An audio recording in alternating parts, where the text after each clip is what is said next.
UP के कासगंज में एक महिला लॉयर का शव मिला है कैनाल में। जब ये शव बरामद हुआ है, तो उस अधिवक्ता के बदन पे कोई कपड़ा नहीं था और उसकी हत्या करके उसके जो शव है उसे कैनाल में फेंक दिया गया था। 9 अगस्त को हमें सबको ही पता है कलकत्ता में क्या हुआ आरजे कार मेडिकल हॉस्पिटल में।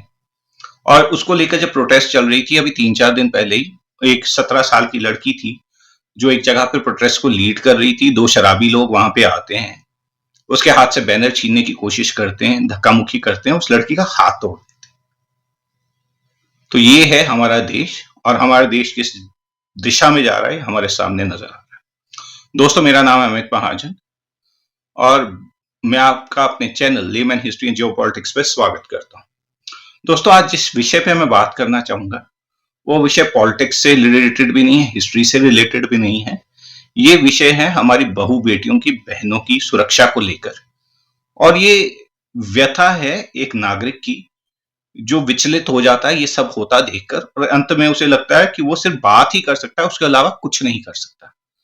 हालांकि उसकी ये सोच गलत है, क्योंकि किसी भी चीज को बदलने की जो शक्ति होती है वो हर इंसान में होती है। बात ये होती है कि वो स्टेप कब उठाता है और क्या स्टेप उठाता है। तो ये सब जो चीजें देश में चल रही हैं, औरतों के साथ, बहनों के साथ, बच्चियों के साथ जो ये अत्याचार हो रहे हैं, पहली बात तो ये है लोग इसका ब्लेम इस चीज पे डालते हैं कि ये सब तो शुरू से होता आया है, सदियों से होता आया है। बस आज की डेट में सोशल मीडिया आ गया तो सब लोगों को पता लग जाता है। तो पता लग जाता है, ये बात तो है कि सोशल मीडिया से पता लग जाता है, लेकिन क्या ये पता लगना गलत है? जो ये काम गलत हो रहा है ये गलत है कि सोशल मीडिया के द्वारा बताया जाना गलत है? पहली बात तो आप इस चीज को मान लें, हम सब इस चीज को मान लें कि एक सोसाइटल प्रॉब्लम है। हमारी जो साउथ एशियन सोसाइटी है ये मेल डोमिनेटेड सोसाइटीज हैं, मेल शोविनिस्ट सोसाइटीज हैं, मिसोजिनिस्ट सोसाइटीज हैं। और यहाँ पे लेडीज की रिस्पेक्ट करना हमें हमारे घरों में, कई घरों में शायद सिखाया जाता है, कई घरों में नहीं सिखाया जाता। और यही रूट कॉज है इस प्रॉब्लम की। जब आप एक घर में ये देखेंगे कि आपकी माँ बहन को पीटा जा रहा है, आपका बाप शराब पी के आ रहा है, जो भी कर रहा है अपनी माँ बहन को पीट रहा है और वो आगे से कुछ बोलती भी नहीं है, मार खाती हैं। और जब आप बड़े होते हैं तो आपके मन में भी बच्चे होते हैं, जो चीजें आप इम्बाइब करते हैं वही चीजें आपकी जिंदगी भर आगे भी चलती हैं। तो आप भी अपने बीवी को, अपने बच्चों को, अपनी बहनों को आगे जाके क्या किस तरह से डील करोगे, ये सोचने की बात है। तो सबसे बड़ी बात दोस्तों ये है कि हमें रिस्पेक्ट देना आना चाहिए अपने घर की जो लेडीज होती हैं। उन्हें एक बराबर का दर्जा बोलने में और सही में देने में बहुत फर्क है। मैंने कई जगह देखा है लोग अपने लड़कों को तो बड़े-बड़े इंग्लिश स्कूल्स में डाल देते हैं और लड़कियों को गवर्नमेंट स्कूल्स में डाल देते हैं। तो क्या उस लड़की के मन में क्या बीतता होगा, या उसे नजर नहीं आता होगा कि उसके साथ डिस्क्रिमिनेशन की जा रही है। लड़के को आप पहले खाना खिलाओगे, लड़कियां बाद में खाएंगी। ठीक है, तो ये क्या है? किस दिशा में आप अपनी सोसाइटीज को लेके जाना जा रहे हैं? और जब ये बच्चा ये देखता है कि इनकी तो कोई इज्जत ही नहीं है, जब उसके घर में लेडीज की इज्जत नहीं है, वो अपने घर की लेडीज की इज्जत नहीं करता, वो बाहर जाके लेडीज की क्या रिस्पेक्ट करेगा? उसके ऊपर से कंपाउंड कर दिया आज की डेट में। जो ये पॉर्न साइट्स है उन्होंने इस चीज को बहुत ज्यादा कंपाउंड कर दिया है। नाम को तो ये हमारे देश में बैन है, लेकिन वीपीएन से आप कुछ भी असेस कर लो, प्राइवेटली देखना तो क्राइम है नहीं। हाँ, आप किसी को ट्रांसमिट करोगे तब वो क्राइम। लॉज देखें आप, ये पॉर्न पे बैन लगना चाहिए। इसकी जो असेस है, अनफिल्टर्ड असेस है, ये बंद होनी चाहिए। ये वीपीएन के थ्रू भी असेस नहीं किया जाना चाहिए।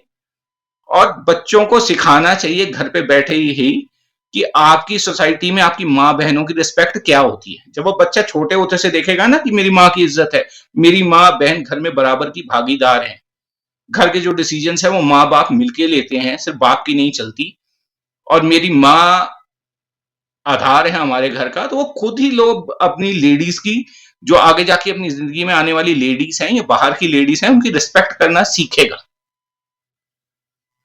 और दूसरी चीज जो इसको कंपाउंड करते हैं इस प्रॉब्लम को, दूसरी चीज है कि हमारे देश में ये जो कानून है, देखिए अभी तो सुप्रीम कोर्ट ने खुद ही कॉग्निजेंस ले लिया था इसका, जो आरजे कार में हुआ उसके बाद ही सारा कुछ आगे चली है कार्रवाई।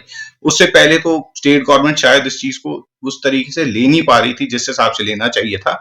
लॉ तो खैर अब ममता बनर्जी जी सरकार ने पास कर दिया है, पर आप ये देखें कि लॉज की कंडीशन क्या है इंडिया में। जब एक रेप होता है, ऐसा घिनौना कार्य होता है, उसके बाद पुलिस वहां पे जाती है, तो हमें पता ही है कि हमारे देश की पुलिस के हालात क्या है। इनकी ट्रेनिंग कॉलोनियल एरा की है। इनको जो सिखाया जाता है वो इसी सिखाया जाता है कि हर किसी को डंडे के दो पे ही सिखाओ, समझाओ। मतलब पीपल फ्रेंडली पुलिस तो कहीं पे भी नहीं है, पूरे इंडिया में नहीं है। जब पुलिस पीपल फ्रेंडली नहीं है, तो रेप पीड़िता को ये क्या मदद करेंगे, वो क्या फील करती होगी इनके आगे। और उसके बाद करप्शन का आलम तो आपको हमारे देश में मालूम ही है। हर विभाग में पैसा चलता है, तो आप किसी की हथेली गर्म कर दीजिए, बयान क्या लिखना होगा वो क्या लिख देगा, विटनेस किसका लेना होगा किसका दिलवा देगा। ये तो भगवान ही मालिक है। जब तक आपके पास कॉन्टैक्ट्स हैं, पैसा है, आप कुछ भी करवा लोगे। अगर आपके पास कॉन्टैक्ट्स और पैसा नहीं है, तो आप कुछ भी नहीं करवा सकते। तो हमें एक निष्पक्ष कानून चाहिए, पीपल फ्रेंडली पुलिस चाहिए, सरकार की ड्राइव चाहिए, जहां पे सरकार लोगों को ये जाके बताए कि हम आपके साथ हैं। हर औरत, हर बहन, हर बेटी, हर बच्ची के पास हेल्पलाइन नंबर्स हों कि उन्हें जरा सी भी प्रॉब्लम हो तो उन नंबर्स को डायल करें और तत्पर उसी टाइम पे पुलिस आके उनकी वहां पे मदद करे। ये सोशल ड्राइव सरकार को चलानी होगी। हम ये कहते हैं कि ये जो सब होता है, ये जी लोअर स्ट्राटा में होता है, एजुकेशन इज द की। तो क्या वो आरजे कार में जो हुआ, वो तो बेचारी हमारी जो बहन थी वो तो डॉक्टर थी, वो किसी वंचित समाज के किसी अंग से नहीं आती थी। यहाँ पे एजुकेशन क्या करेगी। यहाँ पे तो लोगों की मानसिकता की बात है ना, इस मानसिकता को बदलना पड़ेगा।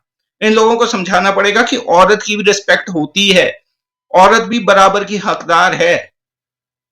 और इसके लिए आपको, हमको, हम सबको बाहर निकलना होगा, हम सबको बाहर इकट्ठे चलना होगा। और हमारी ये जो आवाज है ये सरकार के बहरे कानों तक पहुंचे। 2012 में पहुंची थी ना निर्भया कांड के दौरान, लेकिन हमारी कलेक्टिव कॉन्शियंस इकट्ठी कब जागेगी, बात यह है।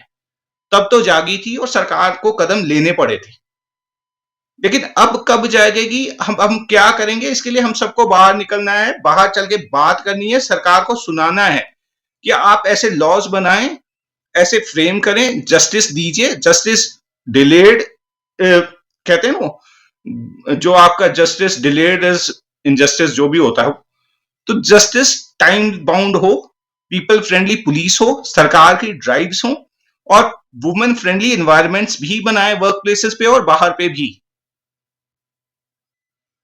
इनको काम करने दें। बांग्लादेश की तरक्की का राज आज ये है, इंडिया से ज्यादा उनकी जो पर कैपिटा इनकम हो चुकी है, उनकी तरक्की का राज ये है, चाहे वो इस्लामिस्ट कंट्री है, वहां पे 50% ऑफ द वर्कफोर्स में लेडीज हैं। क्या इंडिया के बारे में ये कहा जा सकता है। यहाँ पे तो कोई बहन, बेटी, बहू कोई भी सेफ नहीं है, बच्ची तक सेफ नहीं है 3-3 साल की। तो इस सोसाइटी के बारे में आप सबको, हमको सोचना है, हमको एक कदम उठाने हैं। मेरी प्रॉब्लम नहीं है ये सोच के हम घर पे बैठ जाएंगे, तो कल को ये दैत्य आपके घर भी आ सकता है। आपकी बहन, बेटी, बच्चियां हैं, तो इसलिए उठें और कदम उठाएं। और कहीं पे भी कुछ गलत हो रहा है, स्टार्ट ये होनी चाहिए कि कहीं पे भी कुछ गलत हो रहा है तो उस गलत को मत होने जाए। आपके सामने कोई किसी बच्ची को छेड़ रहा है, किसी लड़की को छेड़ रहा है, बदतमीजी कर रहा है, तो बोलें, क्योंकि ये आपको अपने अधिकारों के बारे में सब पता है, फंडामेंटल राइट्स के बारे में। फंडामेंटल ड्यूटी है आपकी, आप एक इंसान होते हो,